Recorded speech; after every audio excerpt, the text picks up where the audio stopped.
Everyone, welcome to the channel. कैसे हो आप सभी लोग? I hope you all are doing very well. तो गाइज, आज हम पढ़ने वाले हैं chapter 1 real numbers of class 10th mathematics. Now, what are real numbers? Real numbers, real, it consists of two things. First, rational numbers, and second, they consist of irrational numbers. Rational numbers are those numbers which can be expressed in the form of p upon q, where our q is can never be equals to 0. And जो irrational number होता है वो कभी भी हमारा p upon q की form में express हो ही नहीं सकता। अब हमारा एक रियल नंबर तो समझ में आया, एक हमारा होता है अनरियल नंबर। अनरियल नंबर क्या होता है? They consist of imaginary numbers. What they consist of? They consist of imaginary numbers. Imaginary numbers क्या होते हैं? जैसे रूट -3 या फिर रूट माइनस माइनस 5। तो यहाँ पे रूट के अंदर माइनस आ गया और रूट के अंदर हमें पता है कभी भी माइनस नहीं आ सकता, तो इसलिए हम इसको क्या कहते हैं? एक इमेजिनरी नंबर। और ये नंबर जो होता है ये हमारा होता है अनरियल नंबर। रियल नंबर अब हम आगे और एक्सप्लोर करने वाले हैं इस चैप्टर के अंदर, तो देखते हैं। तो इस चैप्टर में हमारा सबसे पहला आता है the fundamental theorem of arithmetic. क्या आता है? The fundamental theorem of arithmetic. अब ये क्या स्टेट करता है? क्या मतलब हम क्यों पढ़े इसको? ये पहले हमें बताएगा। क्या बताता है? Any natural number can be written as a product of its prime factor, as a product of its prime factors. Now, सबसे पहली बात आती है कि what are natural numbers. Natural numbers वो नंबर्स हैं जो हमारे 1 से स्टार्ट होकर इन्फिनिटी तक जाते हैं, जैसे 1 2 3 4 5 6 7 8 एंड इन्फिनिटी तक। जबकि हमारे एक आते हैं होल नंबर्स जो हमारे शुरू होते हैं 0 से। लाइक सब आप समझ रहे हैं, होल नंबर्स, होल मतलब सब कुछ, तो वो सब कुछ लेते हैं, तो 0 से लेकर इन्फिनिटी तक। लेकिन natural, they are like natural. 0 क्या है? ना पॉजिटिव नंबर ना नेगेटिव नंबर, लेकिन नेचुरल नंबर्स तो वो 1 से लेकर इन्फिनिटी तक जाते हैं, तो वो होते हैं हमारे नेचुरल नंबर्स। तो हमारा कोई भी नेचुरल नंबर जो है वो हम उसके प्राइम फैक्टर्स के प्रोडक्ट में लिख सकते हैं। प्राइम फैक्टर क्या होता है? प्राइम फैक्टर वो नंबर होते हैं जो या तो सिर्फ उनका फैक्टर 1 होगा या वो खुद होंगे। जैसे 2 लिया हमने, तो 2 को हम क्या लिख सकते हैं? 2 इंटू 1। वैसे ही हमने 3 लिया, तो 3 को हम क्या लिख सकते हैं? 3 इंटू 1। 5 लिया, 5 को हम क्या लिख सकते हैं? 5 इंटू 1। ऐसे ही 7, फिर 11, फिर 13, ऐसे करते करते हमारे पास infinite number of prime factors होते हैं। तो हम किसी भी नंबर को ना इन प्राइम फैक्टर्स के मल्टीप्लिकेशन में लिख सकते हैं। एग्जाम्पल लेते हैं। एग्जाम्पल हमारा 1771। तो अब हमने लिया 1771, ठीक है। तो सबसे पहले मैं इसको अगर मल्टीप्लाई करती हूँ तो लेट से 23 लिया, तो 23 से अगर हम इसको डिवाइड करेंगे तो हमारे पास बचेगा 77। फिर मैंने इसको डिवाइड किया 11 से, हमारे पास बचा 7, 7 से हमारे पास बच गया 1। अब हमारे पास आ गया 1, तो हम इसको लिख सकते हैं 23 इंटू 11 इंटू 7। एंड ये तीनों ही नंबर्स हमारे क्या है? हमारे प्राइम नंबर्स हैं। समझ गए? तो इसलिए हम किसी भी नंबर को, किसी भी नेचुरल नंबर को ना उसके प्राइम फैक्टर की फॉर्म में लिख सकते हैं। एक और एग्जांपल लेते हैं। लेट्स से हम लेते हैं यहाँ पे 5313। तो हम इसको कैसे लिख सकते हैं? 3 into 7 into 11 into 23 is equals to 5313, ठीक है। और यहाँ पे हमारा 3, 7, 11 एंड 23, ये चारों ही नंबर्स क्या हैं? हमारे प्राइम नंबर्स, ठीक है। आप दुनिया में कोई भी नंबर ले सकते हैं एंड उसको आप एक प्राइम फैक्टर की फॉर्म में लिख सकते हैं, ठीक है। अब बात आती है कि चलो समझ में तो आ गया कि फंडामेंटल थ्योरम ऑफ अरिथमेटिक हम क्यों पढ़ते हैं, बट क्या यूज़ है इसका? क्या फ़ायदा है इसका? क्या एप्लीकेशन है? तो ये जो फंडामेंटल थ्योरम ऑफ अरिथमेटिक है ये हमें हेल्प करती है प्रूव करने में कि irrationality of many of the number. We use the fundamental theorem of arithmetic to prove the irrationality of many of the number। मतलब हम इस फंडामेंटल थ्योरम ऑफ अरिथमेटिक से बता सकते हैं कि कोई भी नंबर हमारा रैशनल है या फिर इरेशनल। इसका एग्जांपल हम आगे लेते हैं। देखिए हमारा फर्स्ट एग्जांपल एनसीईआरटी का example 1। Consider the number 4 to the power n where n is a natural number. Check whether there is any value for n for which 4 to the power n ends with 0। Question क्या कह रहा है हमें देखते हैं। देखिए यहाँ पे ये बोल रहा है कि हमारे पास एक नंबर गिवन है 4 to the power n, right. तो ये हमें बोल रहा है कि हम n की ऐसी कोई भी वैल्यू है कि हम 4 की पावर वो करें और हमारे पास एंड में हमारा वैल्यू जो है 0 बचे। जैसे 4 की पावर 1 क्या आया 4, हमारा एंड क्या बचा 4। 4 की पावर 2 हमारा क्या आया 16, एंड क्या बचा 6। वैसे ही 4 की पावर 3 क्या आया 64, हमारा एंड क्या बचा 4। तो ऐसे करते करते करते करते कि ऐसा कोई भी नंबर आएगा कि जब हमारा लास्ट में 0 हो जाएगा। तो ये क्वेश्चन हमें ये पूछ रहा है, ठीक है। अब हम यहाँ पे क्या पढ़ रहे हैं, क्लास 10th पढ़ रहे हैं। तो क्लास 10th में हमें क्या होता है, बोर्ड्स देने होते हैं। तो बोर्ड्स में कैसे लिखते हैं कोई भी क्वेश्चन का आंसर, मैं बताती हूँ। हम बोर्ड्स में ना सबसे पहले ज़रूरी चीज़ होती है कि आप किस तरह से अपना आंसर प्रेजेंट करते हैं। मतलब टीचर को देखते साथ ही आपका आंसर पसंद आ जाना चाहिए। अगर उसको आपकी राइटिंग गंदी लगती है या उसको लगता है कि कुछ ठीक नहीं लिखा या उसको लगता है कि कुछ मिसिंग है, वो उसका माइंड ऐसा बन जाता है कि वो आपके नंबर काट सकती है। तो हमें कोई मतलब गुंजाइश ही नहीं देनी है, ठीक है। तो सबसे पहले हम क्या लिखते हैं, सबसे पहले हम लिखते हैं हमें क्या गिवन है क्वेश्चन के अंदर। आप आंख बंद करके क्वेश्चन में लिखते हो व्हाट इज गिवन, ठीक है। तो हमें क्या गिवन है, we are given 4 to the power n where n is a natural number.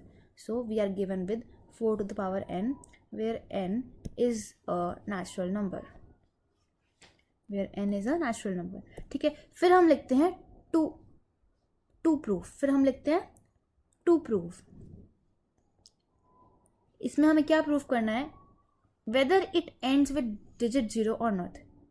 तो if it ends with 0, right. फिर हम लिखते हैं प्रूफ।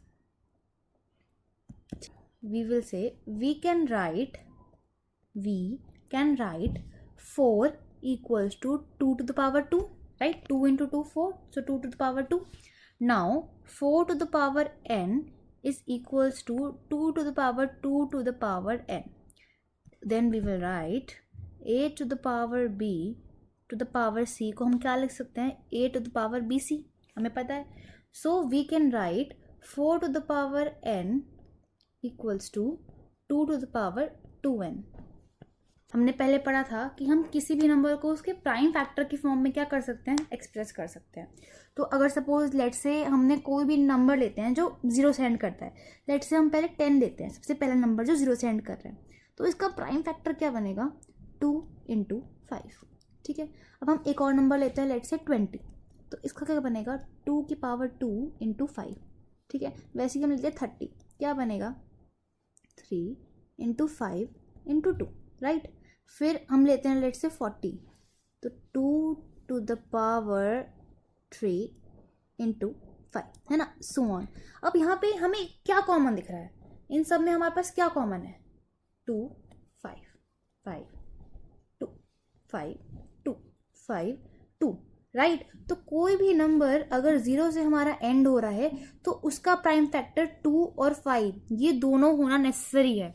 लेट से हमने लिया सपोज 25, तो ये हमारा क्या बनता है 5 into 5, है ना। तो इसलिए 0 से एंड नहीं कर रहा, क्यों, क्योंकि हमारे यहाँ पे क्या मिसिंग है, 2 हमारा मिसिंग है यहाँ पे। मैं जब अगर हम क्वेश्चन पे लेट से वापस आते हैं, हमारा जो प्राइम फैक्टर निकल के आया है वो आया है हमारा prime factor 2 to the power 2n। तो हम क्या बोलेंगे, वी कैन राइट, हम क्या बोल सकते हैं कि 4 जो है हमारा सिर्फ एक फैक्टर निकल के आया है 2, उसके अलावा कोई फैक्टर निकल के नहीं आया। इसलिए we can say that only prime factor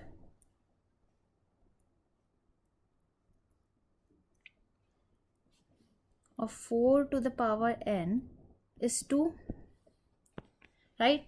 So according to fundamental theorem, यहाँ पे मैंने एब्रीविएशन यूज़ किया, आपको एब्रीविएशन यूज़ नहीं करना एग्जाम में। According to fundamental theorem of arithmetic 4 to the power n can not end with 0। Got it. तो ये हमारा एक फाइनल आंसर होता है।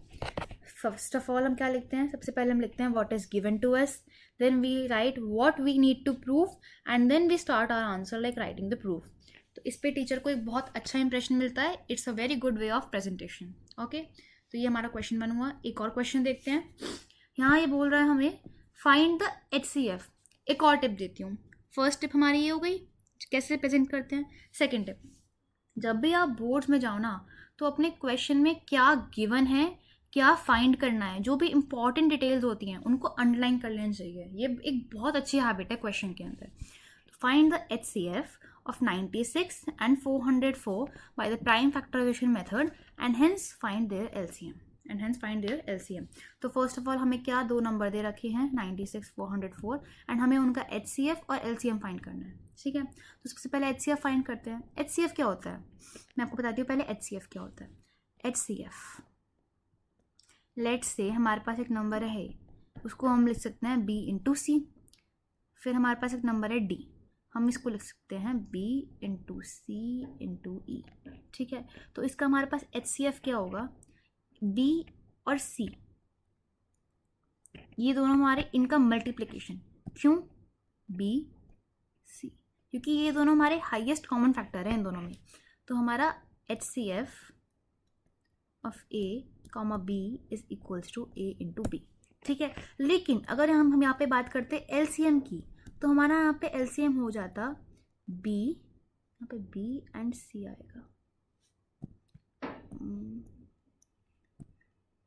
ठीक है, तो ये आएगा हमारा B इंटू C. अगर LCM की बात करें तो ये आएगा B इंटू C. अब हमारा क्या नंबर रह गया ये E, तो हम यहाँ पे इसको E को भी शामिल कर लेंगे. ये हमारा बन जाता है LCM, लीस्ट कॉमन फैक्टर. ठीक है, तो अब हम इसके बेस पे ही क्वेश्चन करेंगे. हाउएवर हम LCM को फाइंड करने का एक अच्छा अलग मेथड देंगे. HCF of 96 404 by the LCM method. 96 इसको हम कैसे लिख सकते हैं. एग्ज़ाम शीट में एक और टिप है, रफ कॉलम. मैं जनरली लास्ट जो शीट होती थी उसको प्रेफर करती थी as a rough column, but आप लोग बहुत लोग साइड वाले कॉलम, लाइक ये शीट है तो आप साइड में भी एक रफ कॉलम बना सकते हैं, कोई बड़ी बात नहीं है. बट आई प्रेफर लास्ट वाली शीट क्योंकि इससे प्रेजेंटेशन एक अच्छी होती है, हमारा आंसर हौच पौच नहीं लगता. हाँ, तो रफ में अगर मैं लेती हूँ सपोज 96, 2 4 ज़ा 8, 2 8 ज़ा 16, 2 2 ज़ा 4, 2 4 ज़ा 8, 2 1 ज़ा 2, 2 2 ज़ा 4, 2 6 ज़ा 12, 2 3 ज़ा एंड 3 ज़ा. तो 1 2 3 4 5, तो हम इसको लिख सकते हैं 2 की पावर 5 इंटू 3. करेक्ट. अब हम लेते हैं 404, इसको हम क्या लिख सकते हैं 404. 4 से शुरू करते हैं क्योंकि हम 4 को ना बाद में 2 की पावर 2 से एक्सप्रेस कर सकते हैं, इससे हमारा आंसर बहुत जल्दी आता है. 4 1 और 101 अपने आप में एक प्राइम फैक्टर है, तो हम इसको लिख सकते हैं 2 की पावर 2 इंटू 101. तो हमारा HCF of A comma B is equals to, तो यहाँ पे हमारा कॉमन फैक्टर क्या आ रहा है इन दोनों में 2 की पावर 2, तो इसलिए हमारा जो आंसर आ जाएगा वो हमारा जाएगा 2 की power 2 that is equals to 4. और अपने आंसर को एक बॉक्स में डालने की हैबिट डालिए, क्योंकि बहुत बार टीचर ही होता है उसको डायरेक्ट आंसर दिख जाता है आपके बॉक्स में, वो टिक मार के ऐसे टिक मार देती है और आगे चल जाती है. ये एक हैबिट है, तो मैं ये नहीं कह रही सब टीचर्स ऐसे करती हैं, बट एक हैबिट है. ठीक है, 2 की पावर 2. अब हमारा एक फॉर्मूला है HCF of A comma B into LCM of A comma B is equals to A into B. That is LCM और HCF का मल्टीप्लिकेशन उन दोनों नंबर्स के मल्टीप्लिकेशन के इक्वल होता है. HCF हमें दे रखा है 4 into LCM of 96 comma 404 is equals to 96 into 404. ठीक है, LCM 96 comma 404 is equals to 96 into 404 upon 4. आप प्लीज़ इनको मल्टीप्लाई करके फिर डिवाइड करने की कोशिश मत कीजिएगा, पहले डिवाइड करके शॉर्ट करके फिर मल्टीप्लाई कीजिए. इसको काटेंगे 101, तो हमारा जो LCM का आंसर आता है वो मल्टीप्लाई करने के बाद हमारा आएगा 6. यहीं पे कर देते हैं फटाफट से, टू 101 606 909 6969. हमारा आंसर क्या आएगा 9696. ठीक है, ये हमारा क्या हो जाता है, LCM ऑफ 96 इंटू 404। इसको वेरीफाई करते हैं, एग्जाम में वेरीफाई करने की ज़रूरत नहीं है, यहाँ पे करते हैं हम ट्राई। यहाँ पे क्या आता है हमारा, 2 की पावर 5 आता है सबसे पहले common factor, into 3 into 101।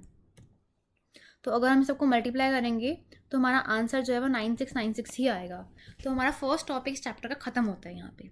Second topic अब क्या बोलता है, और ये हमारा लास्ट टॉपिक इस चैप्टर का बाय द वे। हाँ, ये चैप्टर इतना सही था। तो ये हमें कहता है रीविजिटिंग इरेशनल नंबर्स। क्या टॉपिक है हमारा, रीविजिटिंग इरेशनल नंबर्स। ये हमें बोलता है a number is called irrational if it cannot be written in the form of p upon q where p and q are the integers and q is not equals to 0। इसको थोड़ी simple भाषा में करते हैं। ये basically ये बोल रहा है, सपोज एक नंबर हमारा रैशनल है तो हम उसको p अपॉन q की फॉर्म में लिख सकते हैं, जहाँ हमारा p और q ये दोनों हमारे इंटीजर होने चाहिए। अब इंटीजर्स क्या होते हैं, integers are the number which are positive और नेगेटिव। क्या होते हैं इंटीजर्स, जो सिर्फ positive negative, that is decimal में हमारा नहीं होता इंटीजर, रूट हमारा नहीं होता इंटीजर। यहाँ पे p अपॉन q की फॉर्म में हम उसको एक्सप्रेस कर सकते हैं, जहाँ हमारा p और q क्या है, हमारा इंटीजर्स हैं। और q should never be equals to 0। q हमारा कभी भी 0 के इक्वल नहीं होना चाहिए, क्योंकि अगर हमारा q 0 हो गया तो हमारा नॉट डिफाइंड, आंसर क्या आ जाएगा, नॉट डिफाइंड।